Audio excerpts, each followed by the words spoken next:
Ter um mindset de crescimento, uma visão empreendedora, ser persuasivo, conectado às novas tecnologias e trabalhar num ambiente positivo. Sim, tudo isso pode ser importante para a advocacia hoje, mas se você dispensar tudo isso e conseguir um jeito de ter uma alta eficiência, pode ter certeza que a sua advocacia vai alcançar o sucesso que você tanto busca. É um prazer receber você aqui nesse canal. Aqui falamos de direito, tecnologia e gestão.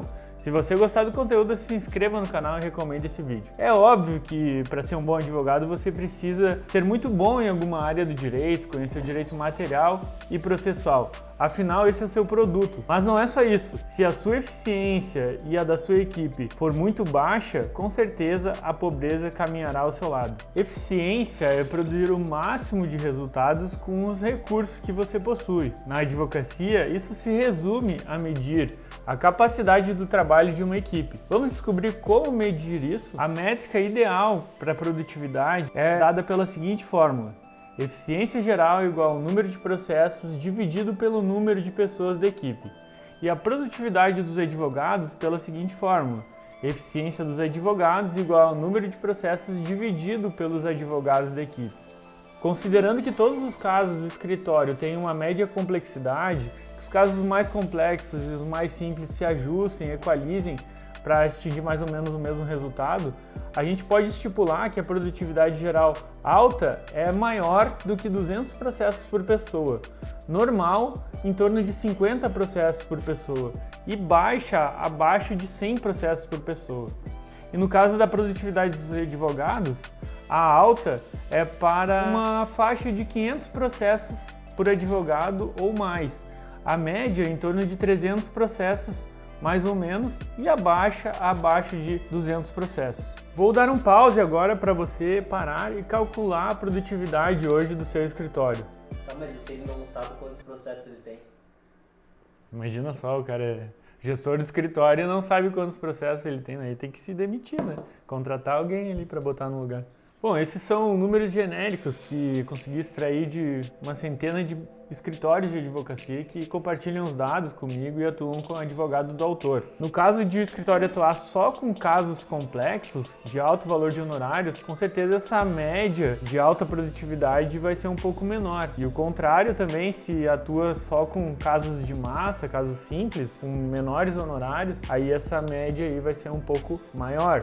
Existem grandes escritórios aí que trabalham com o sistema de advogado responsável do processo. E ele é um aglomerado de advogados que trabalham de forma individualizada, separada, dividindo os custos. Nesses escritórios, cada um consegue medir facilmente a sua própria produtividade. A mesma coisa acontece quando um advogado trabalha sozinho, mas os escritórios que trabalham em equipe, em uma linha de produção, dividindo as tarefas e setorizando o escritório, já funciona de forma diferente. Naturalmente, esses escritórios que atuam com linha de produção têm uma maior eficiência, uma produtividade mais alta, decorrente da especialização do trabalho, né? Como a gente vai fazer então para aumentar a eficiência do trabalho? A gente faz o seguinte: separa o trabalho útil do trabalho ocioso. O período de trabalho em qualquer atividade econômica ele pode ser dividido entre trabalho útil e trabalho ocioso. Útil é o tempo de trabalho que a mão de obra está em atividade real, trabalho jurídico efetivo. O trabalho ocioso é diferente, é quando a pessoa está na sua jornada de trabalho, disponível para o empregador, né, para o escritório de advocacia, mas por alguma dificuldade ou algum problema não consegue desempenhar efetivamente o trabalho. O trabalho ocioso é causado a maioria das vezes pelo gestor que não disponibiliza equipamentos e softwares adequados e eficientes, não implanta metodologias de trabalho efetivas. Pense no dia de trabalho normal dentro de um escritório de advocacia. O advogado e o trabalhador jurídico estão na frente do computador pronto para trabalhar. Porém, o computador demora aí 15 minutos para inicializar, trava várias vezes durante o dia. Ao conseguir inicializar o computador, precisa parar um pouco para conversar ou ir no arquivo morto pegar alguns documentos. Após obter os documentos e começar a trabalhar, cai a internet. Ao voltar à internet, a secretária interrompe o trabalho desse advogado, desse assessor jurídico, para perguntar sobre uma petição que foi protocolada no dia anterior. Ao retornar ao caso e finalmente desenvolver o trabalho, o estagiário volta a perguntar outras coisas. Enfim, somente depois das 17 horas, quando acaba o expediente, que aquele advogado ou assistente jurídico consegue parar e realizar a petição e concluir ela lá pelas 19 horas. Esse é o relato de um dia onde houve várias interrupções e o trabalho ocioso foi muito grande.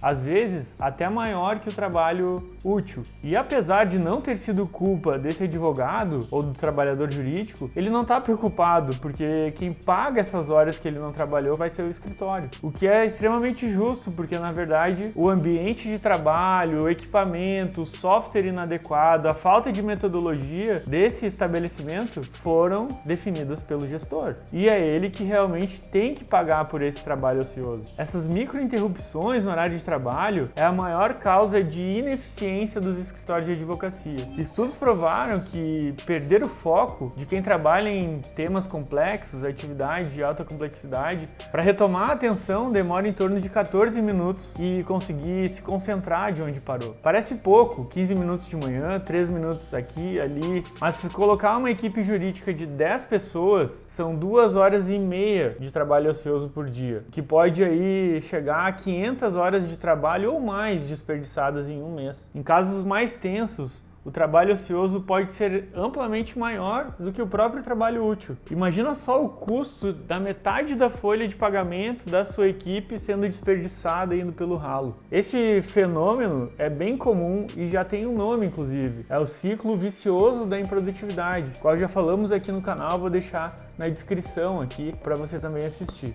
Bom, o advogado que quer alcançar o sucesso na profissão precisa ter claro que a sua eficiência é o principal foco que ele deve ter. Precisa lidar com, em média, 500 processos junto com seus assessores e as pessoas que lhe ajudam. Ou então, se trabalha em equipe também, né? Fazendo essa média com os outros advogados. Sei lá, né? O cara pode se tornar um mago dos acordos milionários, né? Resolver tudo sozinho, mas isso aí também é alta eficiência, não deixa de ser, né? Mas um advogado eficiente em um escritório ineficiente, com uma equipe e equipamentos improdutivos, com certeza vai preferir trabalhar sozinho, mas isso é um erro. O mais comum de se alcançar esse nível de produtividade é trabalhando em equipe, o modelo de linha de produção, setorizando o escritório em prospecção, produção e execução. É a melhor maneira de se medir o trabalho útil do escritório, se chama sistema de pontuação por tarefas. Por quê? Porque nesse sistema só se mede o trabalho útil. O trabalho ocioso não é medido. E é apresentada de fato a produtividade efetiva de cada advogado ou trabalhador jurídico. Nesse caso, fica fácil identificar alguém que está com um trabalho ocioso excessivo e o que